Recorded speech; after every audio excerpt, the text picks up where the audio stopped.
Bienvenidos, mis estimados sobrevivientes del circo bolivariano. Estás viendo el sarcasmo de la noticia, el único canal donde la hipocresía política se desnuda con sarcasmo quirúrgico y donde la verdad, aunque duela, se sirve con una sonrisa. ¿Te han dicho que en Venezuela no se puede entender la economía porque es muy única? Pues hoy te mostraré que lo que realmente no quieren que entiendas es el tamaño del engaño. Quédate hasta el final y lo descubrirás. ¿Qué se esconde, se deforma y se justifica, pero aún así sigue oliendo a podrido aunque le pongas perfume de imperialismo? Piénsalo bien, porque la respuesta la tienes más cerca que tu última cola para gasolina. Delcy Rodríguez, la economista autodidacta del fascismo criollo, nos acaba de dar una clase magistral de cómo tapar una ruina con excusas. Según ella, la economía venezolana no puede analizarse, porque simplemente no la van a entender. Curioso, ¿no?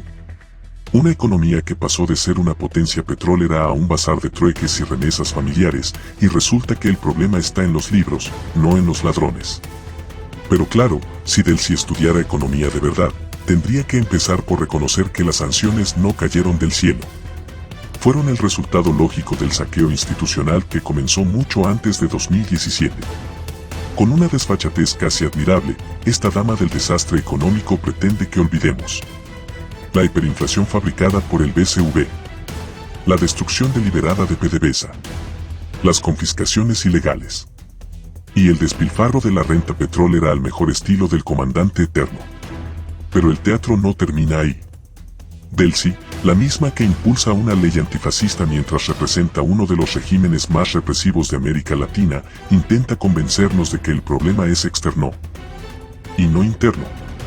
Y mientras tanto, Nicolás Maduro critica los derechos humanos en Estados Unidos mientras mantiene cientos de presos políticos en condiciones inhumanas. ¿Eso es estoicismo revolucionario o cinismo institucional? La realidad es que esta trampa económica no es un accidente. Es el legado planificado de Hugo Chávez, que cambió el objetivo de crear riqueza por el de repartir miseria. Y como buen proyecto populista, funciona mientras haya renta. Pero cuando esa renta se agota, viene la represión, el oro ilegal, la droga y las excusas. Hoy Delcy quiere que no estudiemos la economía. Porque si lo hacemos, la entenderíamos. Y si la entendemos, la tumbaríamos. ¿Y tú qué opinas? ¿Crees que Delcy realmente ignora la economía o simplemente le teme a que el pueblo la comprenda? Déjame tu comentario, quiero leerte. Respuesta del acertijo. Lo que se esconde, se deforma y se justifica, pero aún huele a podrido, aunque lo disfracen de imperialismo. Es nada más y nada menos que el desastre económico del régimen chavista. Y así termina otro capítulo de este teatro de máscaras y discursos prefabricados. Soy Gus en tu mente, y esto fue el sarcasmo de la noticia, donde las mentiras del poder se confiesan entre líneas. Y el sarcasmo es el único lenguaje que aún no han censurado. Hasta la próxima, mis valientes espectadores del absurdo. Y recuerden, no todo lo que brilla en Miraflores es petróleo. Vamos con la noticia. La trampa económica chavista que Delcy quiere tapar. Hace algunos días, en un evento de FedeIndustria, a Delcy Rodríguez se le escuchó recomendar que no se estudiara la economía venezolana, porque no la iban a entender. Repitió lo mismo días después, arremetiendo contra dos amigos míos, excelentes economistas venezolanos, por sembrar dudas sobre la supuesta recuperación de la economía venezolana. La razón que esgrimía para tan descabellado comentario está en las sanciones aplicadas al régimen del que forma parte. Obligan, según ella, a operar en condiciones que no se encuentran en los libros de texto. Con imperturbable cinismo y sin pestañear, Delcy pone los caballos delante de la carreta, ocultando, adrede, la acumulación de desaciertos del gobierno de Maduro previos a 2017.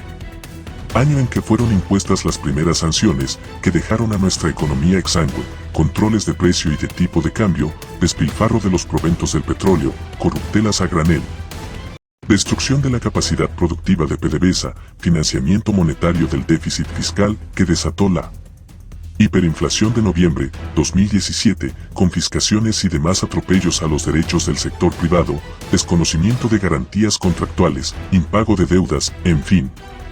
El libreto íntegro del autócrata abusador.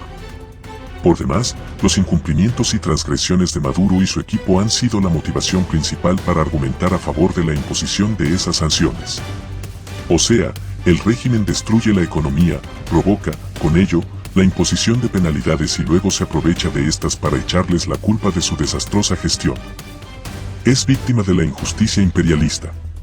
Y pensar que quien emite tal juicio ocupa la máxima responsabilidad del Ministerio de Economía. Pero no es de sorprender el cinismo de Delcy. Siendo figura central de un régimen fascista, ella misma había promovido la aprobación de una ley antifascista, pero para perseguir a la oposición liberal. Es que ese cinismo es consustancial a la conducción política y económica del chavo madurismo. Maduro, con casi 1000 presos políticos sin garantías procesales, muchos desaparecidos, torturados y muertos bajo su custodia. Aprovecha la cruel deportación de venezolanos instrumentada por el gobierno de Trump para criticar la violación de los derechos humanos en Estados Unidos. Nos hemos acostumbrado a explicar el desastre venezolano actual por la incompetencia y la corrupción de Maduro y su entorno. Indudablemente, tienen mucho que ver. Pero las razones de este pozo sin salida en que nos encontramos residen en el proyecto político del propio Chávez. Conforma una trampa económica sin solución. Nos hemos referido a esta en otras oportunidades, pero no está de más, ante los reiterados esfuerzos del fascismo por falsear la realidad, tocarla de nuevo. Su raíz está en el enorme poder discrecional que otorga la concentración de la renta petrolera en manos de los gobiernos en razón de una interpretación sesgada de la ley de minas aprobada por el Libertador en 1829 en Quito, que reserva al Estado el manejo de los recursos del subsuelo.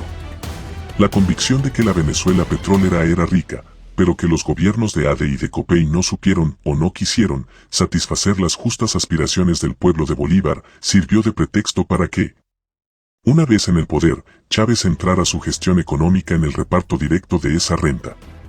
Justo es reconocer que los gobiernos de ADE y de COPEI, invocando la consigna de uslar Pietri de sembrar el petróleo, coincidieron en fomentar la actividad económica doméstica, no petrolera, valiéndose de los proventos de la venta del crudo para financiar incentivos fiscales, crediticios, la mantención de un Bolívar fuerte, así como la provisión de una infraestructura de servicios moderna, la educación y la salud, que favoreciera el desarrollo industrial, agrícola y de servicios del país.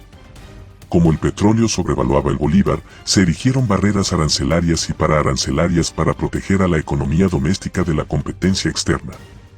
Bueno, mis viejos queridos, ya pueden volver a buscar los lentes, pero no para leer, sino para escuchar cómo se cae a pedazos este circo político noticioso. Gracias por quedarte hasta el final, y no olviden tomarse la pastilla del sarcasmo diario. Nos vemos. Soy Gus en tu mente, en el sarcasmo de la noticia.